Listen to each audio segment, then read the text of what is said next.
a slow, grinding, multi-century unraveling. And to understand it, you have to go back to the 200s, about 250 years before that famous date of 476. The period historians call the crisis of the 3rd century is where the real story begins. Between 235 and 284 AD, the Roman Empire nearly collapsed under the combined pressure of repeated foreign invasions, civil wars, and economic disintegration. At the height of the crisis, the Roman state actually split into 3 distinct and competing states. Think about what that means. The empire that had dominated the known world for centuries fractured into 3 rival states fighting each other while outside forces pushed in from every direction. During this period, there may have been more than 50 emperors. Most of them were murdered, assassinated, or killed in battle. 50 emperors in roughly 50 years. The average reign was about a year. Some lasted weeks. This is not an empire at the height of its power. This is an empire in freefall.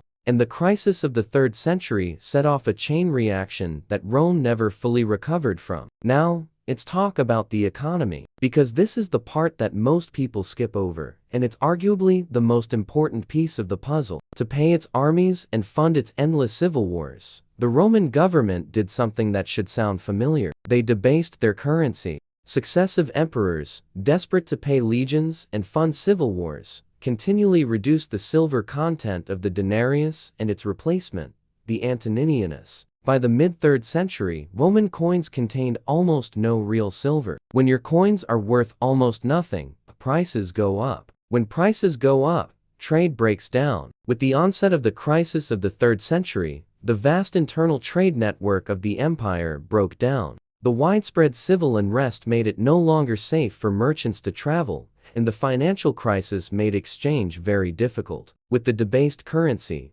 large landowners who used to export goods across the empire suddenly couldn't, so they started producing just for local survival. The most connected economy in the ancient world started contracting into small, isolated pockets. That contraction is what the Middle Ages looked like. Rome didn't fall into the medieval period, it slowly became it. Quick break. If you want to go deeper on Rome and world history, new videos dropping every week on this channel. Hit follow so you don't miss them, and check the description below for more resources on this topic. Now here's where the military picture gets complicated. The standard story says barbarians destroyed Rome. The more accurate story is that Rome's military was already hollowed out from the inside before the barbarians ever got through. Rome had tangled with Germanic tribes for centuries. But by the 300s, groups like the Goths had encroached beyond the empire's borders. The Romans grudgingly allowed members of the Visigoth tribe to cross south of the Danube and into Roman territory, but they treated them with extreme cruelty.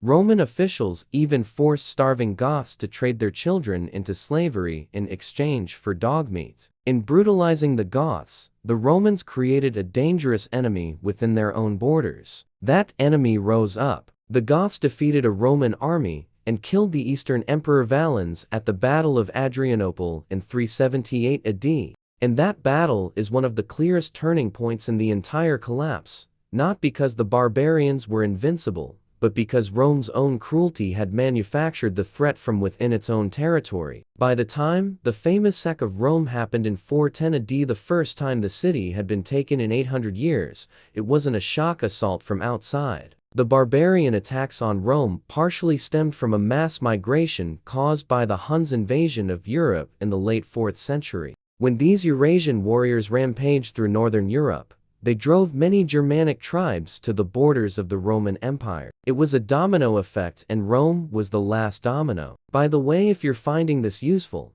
share this video with someone who thinks they know why Rome fell. They might be surprised. So what's the real takeaway from all of this? Most shortcomings of a civilization in decline come from within rather than without. Incompetent leaders, government corruption, a weak economy, and social dissolution all contributed to the downfall of Rome. The barbarians didn't destroy a healthy empire. They walked into an empire that had been undermining itself for 200 years. The currency was worthless. The military was stretched across frontiers too wide to defend. Civil wars had burned through dozens of emperors in a single generation. The trade networks that held the empire together had collapsed into local subsistence. And the political will to fix any of it had been replaced by short-term survival thinking. Each emperor focused on staying alive long enough to collect the salary. Sound familiar? It should. Rome's collapse is an ancient history. It's a case study in what happens when the systems holding a civilization together start to erode faster than anyone is willing to admit. The date for 76 AD is just when someone finally wrote it down. If you want to go deeper, I've got a video coming next on what daily life in Rome actually looked like in its final decades. Not the monuments, not the emperors, but ordinary people living through a civilization falling apart around them. You can check that out right here. Follow for more.